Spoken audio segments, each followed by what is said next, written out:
સાંસદ મનસુખ વસાવાએ વડોદરાના કરજણથી આપ અને કોંગ્રેસ પર કર્યા પ્રહાર। વોર્ડ 7માં ડોર ટુ ડોર પ્રચાર સમયે ભાજપના ઉમેદવારોને જીતાડવા કરી અપીલ। એ સાથે જ કોંગ્રેસ અને આમ આદમી પાર્ટીવાળા જુઠ્ઠાણા ફેલાવતા હોવાનો પણ આરોપ લગાવ્યો।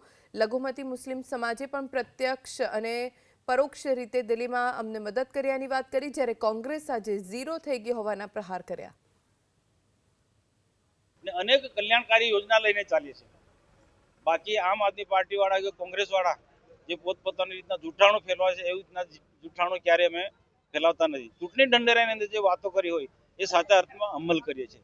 વિધાનસભાની ચૂંટણી હોય કે લોકસભાની ચૂંટણીમાં ગરીબોના ઉત્થાનના માટે